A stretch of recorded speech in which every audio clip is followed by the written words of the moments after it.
those were some examples of fast, slow, hands separate, and then even slower, just to see the gestures and other actual usage of the fingers at a slower tempo. Now I'll just kind of voice some of what I was doing. So we have this wrist concept where we're going to always kind of center our wrist centered from the finger that it's playing with is the idea. So if I'm playing on the pinky, then my wrist is supporting the pinky. The center of my wrist is 4, 3, 2, 1, etc.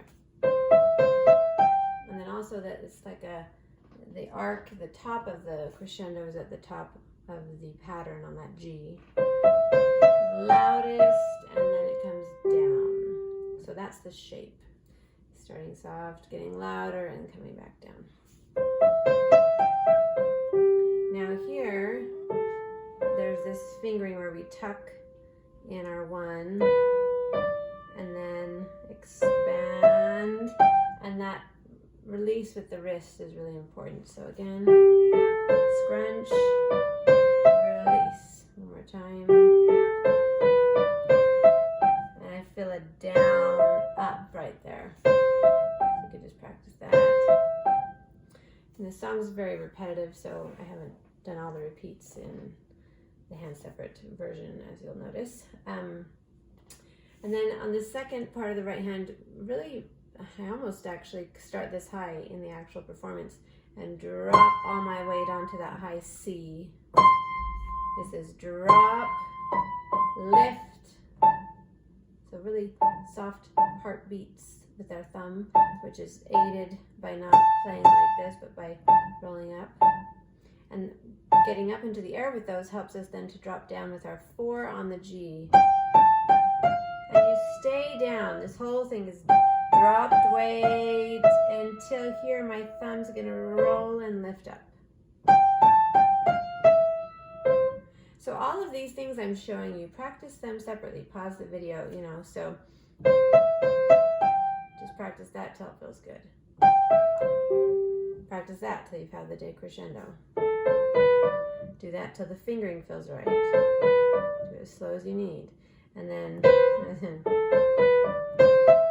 do that part till you have this drop, lift. Now on the next part, drop, lift. Just do that much until that feels good. And then dropping and staying down and then lifting on the thumb. Okay, the last little section. So those are drop lifts, legato, staccato. Okay, and then the last part, you don't want to emphasize the E, that's the grace note you don't want. You want the D emphasized. So my third finger just pulls out of the way, and I end with my 2. Notice I didn't go and slam the ending. Decrescendo. We usually decrescendo to the ends of phrases. I mean, not always, but just like in our speech, when we end a sentence, we usually go down with our voice. We usually cadence, this decrescendo.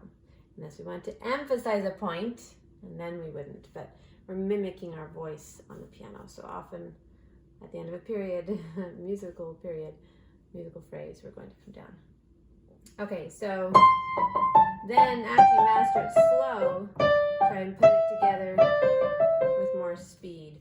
Just one section, then another. Do that until it's going to be fast. And then another. Do that till it can be fast. And just be patient with your body. It's not about counting repetitions as much as, did it feel easy? No? Okay, what could I do to help it progress to feeling easy? And if it did feel easy, great. Should I challenge myself by going faster or adding more sections together? Or if I've done it all, then move on to something else. Okay, and the left hand, last part on the second section there is the tricky one. So we hold our pinky down, our 5 on C, while the top notes rotate really softly. This is all very soft, but it's a C triad, right? Now we're going to do a second inversion of an F major triad. So here's F, F first inversion, F second inversion, right? Same thing, holding down our 5. So together. That's actually the trickiest part, is putting those two together, because it's really subtle, but watch what I have to do. I'm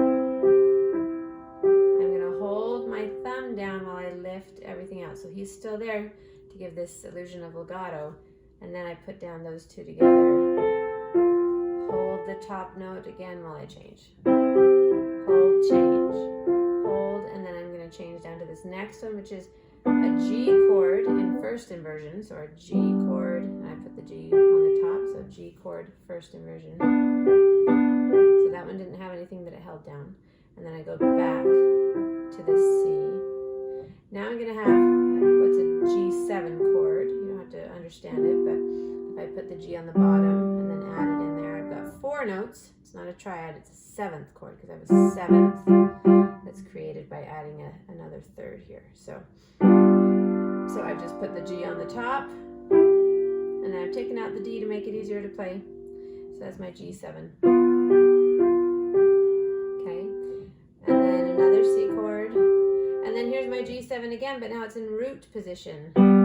I've still taken out the D, but that's a full G 7th chord in root position. I'm going to remove the G. That's how we're going to do that. So not holding anything on that one.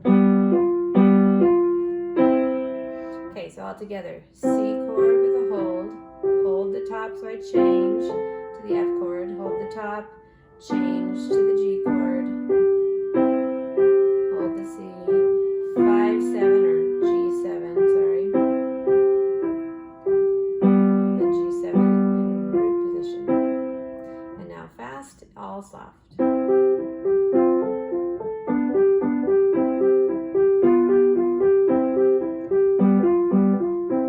When you listen to it, it's easy to just kind of gloss past that left hand and think, kind of a nice song. But when you actually try and learn this piece and do all the technique correctly, and the left hand's soft and holding notes as long as they're supposed to be held and everything, there's actually a lot of skills this piece has to teach us. And in the right hand, all the weight distribution, the dropping and lifting, and then the shaping of the phrase, it's really chock full of skills. So even if you don't like the piece, you should love what it's going to do for your skills at the piano, so that whatever music does light up your heart, you'll be able to have the skills you need to really communicate what music is important to you. So there's Ecosaisse.